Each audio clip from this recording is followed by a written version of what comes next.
Waalaikumsalam warahmatullahi wabarakatuh. Puji syukur kita ucapkan kehadirat Allah Subhanahu wa taala yang telah memberikan kita kesempatan dan kesehatan sehingga kita bisa hadir dalam kegiatan kita hari ini. Terima kasih kami ucapkan kepada Bapak dan Ibu guru yang telah meluangkan waktunya pada kesempatan kali ini. Nah, hari ini kita akan mendengarkan presentasi diseminasi budaya positif di sekolah yang akan disampaikan oleh Ibu Metra Astuti. Kepada Ibu Metra, waktu dan tempat kita persilakan. Assalamualaikum warahmatullahi wabarakatuh. Waalaikumsalam warahmatullahi wabarakatuh. Puji syukur marilah kita ucapkan kehadirat Allah Subhanahu wa taala. Karena berkat rahmat Allah kita bisa hadir dalam acara diseminasi disiplin positif di sekolah kita ini. Baiklah, bisa kita perhatikan di depan. Budaya positif adalah salah satu yang akan kita terapkan di sekolah. Ini adalah konsep inti budaya positif. Yang pertama, perubahan paradigma belajar. Yang kedua, budaya positif. Yang ketiga, nilai-nilai kebajikan. Yang keempat, kebutuhan dasar manusia. Yang kelima, motivasi perilaku manusia. Ada posisi kontrol guru, ada keyakinan kelas, dan segitiga restitusi. Nah, itulah konsep inti budaya positif. Kita masuk pada pembelajaran dengan paradigma baru. Nah, apa yang disebut dengan pembelajaran paradigma baru itu adalah pembelajaran yang dirancang berdasarkan prinsip-prinsip pembelajaran berdiferensiasi, sehingga para peserta didik belajar sesuai dengan teori psikologi modern untuk mewujudkan profil pelajar Pancasila. Nah, profil pelajar Pancasila juga bisa Bapak Ibu perhatikan karena kita sudah sering mengetahui atau tentang profil pelajar Pancasila. Ada 6. Yang pertama, beriman pada Tuhan Yang Maha Esa, berkebinekaan global, bergotong royong, kreatif, bernalar kritis, mandiri. Nah, itu adalah profil pelajar Pancasila. Berikutnya, sering terjadi miskonsepsi tentang teori kontrol. Nah, ini bisa dilihat di slide. Yang pertama, ilustrasi guru mengontrol murid. Yang kedua, ilustrasi bahwa semua penguatan positif, efektif, dan bermanfaat. Berikutnya, ilustrasi bahwa kritikan membawa rasa bersalah, mampu menguatkan karakter. Berikutnya, ilustrasi bahwa semua orang dewasa berhak memaksa.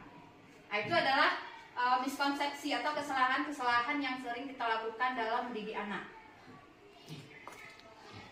Ini ada mengubah paradigma stimulus respon ke pendekatan teori kontrol. Ada stimulus respon tentang dunia dan teori kontrol tentang dunia. Kalau stimulusnya berdasarkan kebutuhan kita sama atau kebutuhan anak sama. Tapi kalau berdasarkan tentang dunia, berdasarkan realitas kebutuhan kita berbeda-beda. Jadi kalau siswa kita itu kebutuhannya berbeda-beda. Yang kedua, melihat semua hal yang sama kalau stimulus. Sedangkan di kontrol tentang dunia, dari kontrol, setiap orang memiliki gambaran yang berbeda. Yang ketiga, dalam stimulus kita mencoba mengubah agar berpandangan sama dengan kita. Sedangkan di teori kontrol kita berusaha memahami pandangan orang lain tentang dunia. Berikutnya, perilaku buruk dilihat sebagai suatu kesalahan. Sedangkan semua perilaku memiliki tujuan. Berikutnya, orang lain bisa mengontrol saya. Di teori kontrol, hanya saya yang bisa mengontrol diri kita sendiri. Setelah itu, saya bisa mengontrol orang lain, sedangkan di teori kontrol, Anda tidak bisa mengontrol orang lain. Berikutnya, pemaksaan ada pada saat rujukan gagal. Kolaborasi dan konsensus tercipta pilihan-pilihan baru. Yang terakhir, model berpikir menang atau kalah. Sedangkan di teori kontrol, model berpikir menang. Nah, inilah Bapak Ibu, disiplin positif berasal dari kata disiplina yang artinya belajar. Disiplin mengacu pada disiplin diri yang memiliki tanggung jawab terhadap apa yang dilakukan berdasarkan hal-hal yang diyakini.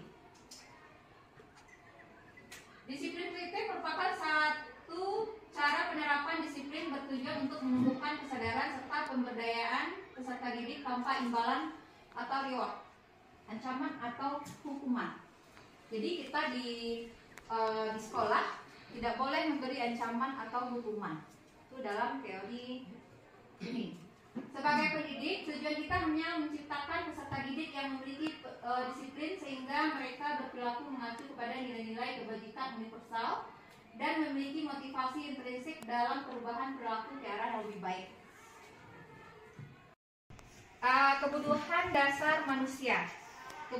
Kebutuhan dasar manusia adalah segala sesuatu yang kita lakukan untuk mendapatkan apa yang kita inginkan. Seluruh tindakan yang kita lakukan memiliki tujuan, dan semua usaha terbaik yang kita lakukan dalam rangka agar kebutuhan dasar kita terpenuhi dengan baik. Nah, ini bisa dilihat Bapak Ibu, ada 5 kebutuhan dasar yang perlu kita sebagai guru yang perlu kita terapkan pada anak-anak didik kita. Yang pertama adalah kebutuhan dasar bertahan hidup. Kita harus mengajarkan kepada anak-anak kita bagaimana kebutuhan dasar bertahan hidup. Yang kedua, kasih sayang. Dalam kasih sayang ini kita sebagai guru, ketika anak kita mendapat satu permasalahan, kita harus membawakannya dengan kasih sayang. Kita tidak boleh langsung mencap anak ini seperti ini atau bagaimana. Kita perlakukan dia dengan penuh kasih sayang. Yang ketiga adalah kebebasan.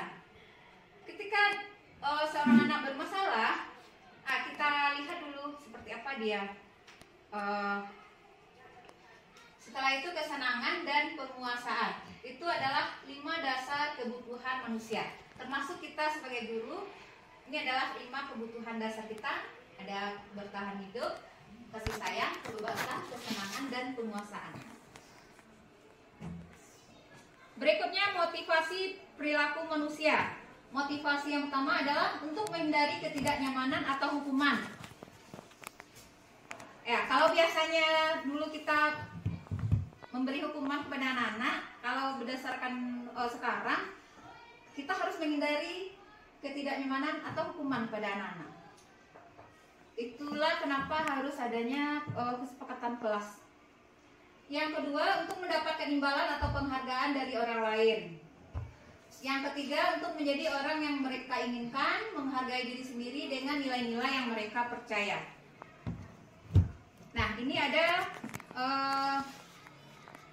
konsekuensi hukuman dan restitusi. Kalau hukuman tidak terencana bersifat satu arah, bisa berupa hukuman fisik dan psikis atau kata-kata kotor. Ini yang tidak boleh. Yang kedua, konsekuensi bersifat terencana sudah disepakati bentuk-bentuk konsekuensi yang dibuat oleh pihak sekolah. Setelah itu restitusi, proses menciptakan kondisi bagi murid untuk memperbaiki kesalahan secara kolaboratif. Jadi yang kita terapkan adalah restitusi ini. Ketika anak ada masalah, ada tahap-tahap yang harus kita lakukan. Kita harus mengurangi hukuman. Berikutnya ada posisi kontrol. Sebagai seorang guru, ada posisi kontrol. Yang pertama, penghukum. Seorang guru yang penghukum biasanya menggunakan hukuman fisik atau verbal, misalnya dengan memukul, dengan yang lainnya. Yang kedua, orang pembuat merasa bersalah. Biasanya guru akan bersuara lebih lembut. Kamu kenapa, nak? Itu kalau dengan pembuat merasa bersalah. Yang ketiga, teman, sebagai teman. Di sini guru berposisi sebagai teman, memposisikan diri sebagai teman pada peserta didik. Yang keempat, monitor atau pemantau. berarti yang keempat ini hanya mengawasi saja, mengawasi anak. Yang kelima, manajer. Kalau manajer ini respon menunjukkan tanggung jawab guru dalam posisi terakhir. Manajer adalah posisi mentor di mana guru berbuat sesuatu bersama murid, mempersilahkan murid bertanggung jawabkan semua perilaku, mendukung murid agar menemukan solusi atas permasalahannya sendiri. Nah, ini ada contoh penerapan posisi kontrol guru. Kasusnya siswa bermain game saat belajar. Yang pertama adalah sebagai penghukum. Kalau gurunya sebagai penghukum, dia akan mengambil HP siswa tersebut. Yang kedua, pembuat rasa bersalah. Guru tersebut, berapa kali bapak dan ibu harus memberitahu kamu selalu saja mengecewakan bapak. Itu kalau pembuat rasa bersalah. Yang ketiga, sebagai manajer, apakah kamu tahu kesalahanmu? Kira-kira bagaimana kamu memperbaiki kesalahanmu? Itu sebagai posisi guru sebagai manajer. Yang keempat, ayo ikut aturan sekolah, tolong bantu ibu. Sekali ini ya sudah, tidak apa-apa, lain kali jangan sampai berbuat seperti itu lagi. Itu kalau posisi sebagai teman. Setelah itu, sebagai pemantau, kamu sudah melanggar peraturan sekolah. Kamu tahu konsekuensinya, bukan? Setelah pelajaran berakhir, silakan ambil HP-nya kembali dan jangan diulangi lagi.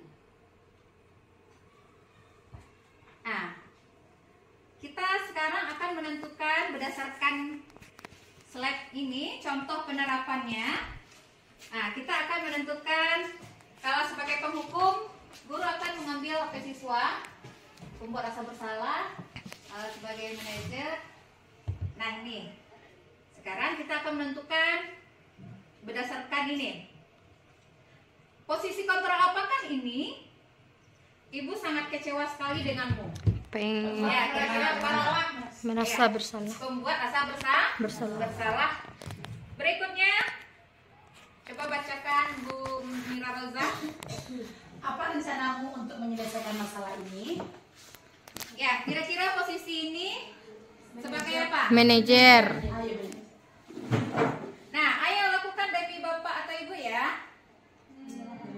Teman. Teman. Nah, patuhi usulan saya atau awas Hukuman. sebagai penghukum. Apa yang telah kamu lakukan? Pemantau. Nah, itulah tentang posisi kontrol. Berikutnya keyakinan kelas. Ya, keyakinan kelas ini mengapa kita harus Suci, ibu perhatikan ketika belajar sama ibu pada mata pelajaran bahasa Indonesia tadi, ibu perhatikan Suci gerak-gerak sendiri. Kenapa? Maaf Bu, saat belajar bahasa Inggris tadi Suci bersama-sama sehingga ada bahwa ada yang sekarang Bu. Apa menurut Suci kegiatan yang Suci lakukan itu tahu apa akibatnya? Tahu Bu, Suci mendapat yang salah Bu. Makanya Suci bukan dia ke sini. Ibu di sini bukan mau mencari siapa yang salah, tapi ibu ingin di pembelajaran ibu ini belajar sesuai dengan apa yang kita keyakinan kelas yang kita sepakati. Suci melakukan ini pasti ada alasannya. Suci merasa senang bukan? Tapi dengan Suci bermain gerakan TikTok seperti itu, Suci tahu kesepakatan kelas apa yang Suci tambah? Iya Bu, saya berjanji tidak akan melakukan lagi Bu. Saya minta maaf Bu. Ibu senang sekali Suci menyadari apa yang Suci lakukan. Ibu berharap untuk pembelajaran di jam mata pelajaran bahasa Indonesia selanjutnya, Suci melakukan dengan senang hati.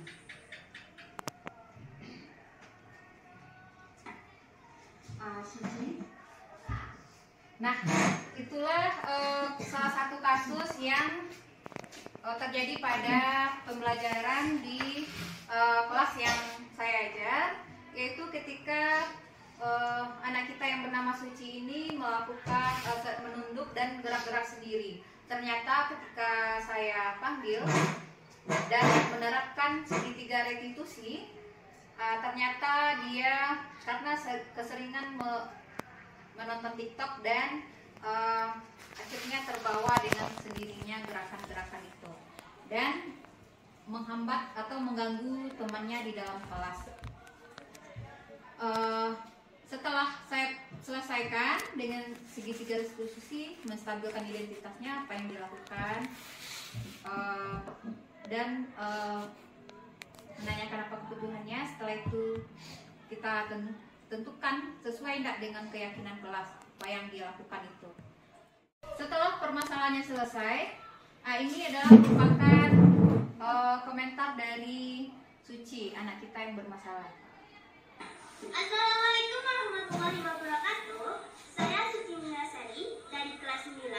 Saya senang sekali belajar dengan Ibu Metra Astuti. Saya tidak akan mengulangi kesalahan saya lagi dengan melakukan gerakan TikTok saat pelajaran bahasa Indonesia. Sekian, Assalamualaikum warahmatullahi wabarakatuh.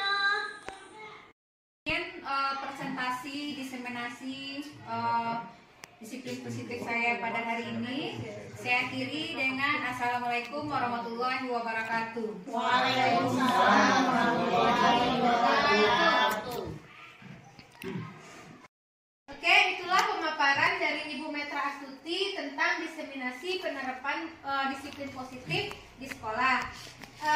Sekarang kami buka sesi tanya jawab jika ada Bapak Ibu yang ingin bertanya atau kurang jelas tentang pemaparan Ibu Metra tadi. Dipersilahkan, dibuka 2 pertanyaan saja dulu. Oke, Bu Yani pertama. Baik, terima kasih. Di sini saya ingin menanyakan kepada Ibu Metra tentang 5 posisi kontrol guru yang dijabarkan tadi. Yang pertama sebagai penghukum, yang kedua pembuat merasa bersalah, yang ketiga manajer, yang keempat teman, dan yang kelima pemantau. Yang ingin saya tanyakan, dari 5 contoh penerapan posisi kontrol guru tersebut, menurut Ibu, yang mana yang paling cocok kita terapkan di sekolah kita dengan melihat keadaan anak kita? Cukup sekian, terima kasih. Dijawab dulu, Bu. Baik. Terima kasih Ibu Yani. Jadi pertanyaan Ibu Yani adalah tentang 5 posisi kontrol tadi. Menurut Ibu Metra, yang mana yang lebih cocok diterapkan di sekolah kita? Dipersilakan untuk dijawab. Terima kasih kepada Bu Yani yang sudah memberikan pertanyaan. Manakah dari 5 penerapan posisi kontrol ini yang baik untuk kita laksanakan di sekolah kita? Kalau menurut saya, yang cocok untuk kita terapkan adalah posisi kontrol sebagai manajer. Ya, berdasarkan teori restitusi tadi, ya, kamu tahu kesalahan apa yang kamu lakukan. Setelah itu, kira-kira bagaimana kamu memperbaikinya. Jadi, setiap penerapan 5 posisi kontrol ini ada kelemahan dan kelebihannya. Kalau sebagai penghukum ada juga kelemahannya, ada juga kelebihannya. Sebagai pembuat rasa bersalah, sebagai teman, dan sebagai pemantau. Tapi yang lebih tepat untuk kita terapkan adalah posisi sebagai manajer. Sekian, moderator. Baik, terima kasih Ibu Metra sudah memberikan jawaban atas pertanyaan Ibu Yani.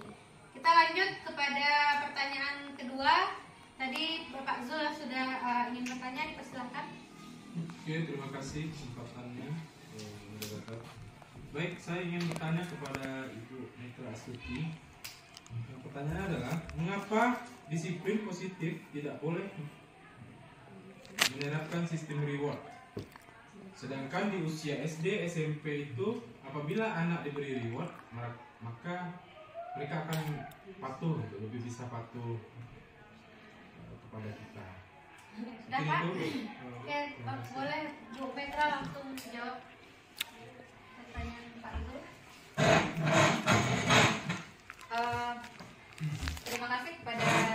moderator dan Pak Gul yang sudah memberikan pertanyaan. Mengapa disiplin positif tidak boleh menerapkan sistem reward dan hukuman? Menurut saya, sebagai seorang guru kita harus menerapkan kesadaran diri mereka sendiri. Kalau mereka berbuat memang dari keinginannya, karena pembelajaran kita pada saat sekarang ini adalah pembelajaran yang terpusat pada peserta didik. Jadi kita harus meyakinkan, membuat mereka yakin, dan kita harus menciptakan peserta didik yang disiplin, yang mempunyai kesadaran diri bahwa mereka untuk berprestasi atau untuk mendapatkan sesuatu hal tanpa diiming-imingi oleh reward atau hadiah, tetapi berdasarkan keyakinan dari mereka sendiri. Baik, itulah jawaban Ibu Metra terkait pertanyaan Pak Zul tadi. Nah, apakah masih ada pertanyaan atau tanggapan yang lain dari Bapak dan Ibu yang lain? Persilakan kepada Ibu Maiza. Baik, terima kasih kepada moderator. Saya ingin menanggapi sekaligus bertanya juga terkait dengan jawaban Ibu tadi yang mengatakan bahwa tanpa hadiah atau reward akan menimbulkan suatu kesadaran dalam diri siswa itu sendiri atau peserta didik itu sendiri. Nah, yang ingin saya tanyakan dari itu adalah apa dampaknya jika kita masih mengasih reward kepada peserta didik itu. Terima kasih moderator. Boleh langsung ditanggapi, Bu? Terima kasih kepada Bu Maiza yang sudah memberi pertanyaan. Bagaimana dampak dari mengasih reward? Kalau menurut saya, kalau anak tersebut kita iming-imingi dengan hadiah atau dengan reward, maka mereka akan berbuat hanya kalau ada reward. Nanti misalnya mengikuti satu pertandingan lomba cerdas cermat misalnya, ada rewardnya Bu, maka dia akan melaksanakan satu kegiatan atau satu lomba kalau hanya dikasih reward. Begitu juga nanti kalau misalnya di rumah ibunya karena sudah terbiasa, maka dia akan hanya mengharapkan reward. Kalau tidak ada reward, dia tidak akan melaksanakan satu kegiatan. Itu menurut saya. Dikembalikan pada Ibu moderator. Oke, baik, terima kasih Ibu atas jawabannya. Mungkin sudah cukup menjawab pertanyaan dari Bapak Ibu yang bertanya tadi. Bagaimana untuk selanjutnya? Apakah masih ada tanggapan atau pertanyaan? Tidak ada. Baik, jika tidak ada pertanyaan lagi dari Bapak dan Ibu, berarti sudah jelas semua pemaparan dari Ibu Metra tadi. Nah, sekarang kita minta dulu kata-kata kesimpulan dari Ibu Metra tentang diseminasi budaya. Oke, baiklah. Dengan berakhirnya diseminasi kita, dapat saya simpulkan bahwa budaya positif yang perlu kita terapkan di sekolah ini adalah perubahan dengan paradigma belajar, budaya positif. Setelah itu nilai-nilai kebajikan, kebutuhan dasar manusia, dan motivasi perilaku manusia. Dan ada beberapa posisi kontrol yang harus kita terapkan sebagai guru. Kita juga harus menerapkan keyakinan kelas dan menyelesaikan permasalahan peserta didik berdasarkan kasus segitiga restitusi seperti yang sudah kita saksikan bersama tadi. Dari presentasi saya kembalikan kepada Ibu moderator. Terima kasih kepada Ibu Metra yang sudah menyimpulkan diseminasi disiplin positif yang sudah beliau presentasikan pada kita semua. Nah, jadi Bapak Ibu semua, dari presentasi Ibu Metra Astuti tadi, maka banyak hal yang bisa kita ambil. Yang pertama yaitu kita bisa menerapkan disiplin positif di sekolah kita tanpa menggunakan reward ataupun hukuman. Kemudian kita bisa menggunakan 5 posisi kontrol yang harus kita sesuaikan dengan perilaku atau kondisi siswa kita di sekolah. Walaupun posisi kontrol yang terbaik adalah sebagai manajer, namun kita harus tetap melihat bagaimana karakter siswa kita sehingga kita bisa menerapkannya dengan tepat sasaran. Jadi kita bisa mengenai sasaran dan membuat siswa itu lebih menerapkan disiplin positif di sekolah. Kemudian untuk mempercepat penerapan disiplin positif ini, kita juga harus menerapkan keyakinan kelas sehingga siswa muncul aturan itu dari dalam dirinya sendiri dengan kesadarannya sendiri, bukan guru yang membuatnya, namun mereka sendiri yang meyakini bahwa itu adalah aturan yang harus mereka patuhi sendiri. Baik, itulah mungkin ulasan dari kami. Kita tutup saja diseminasi disiplin positif dari Ibu Metra Astuti. Salah kata mohon maaf. Assalamualaikum warahmatullahi wabarakatuh. Waalaikumsalam warahmatullahi wabarakatuh.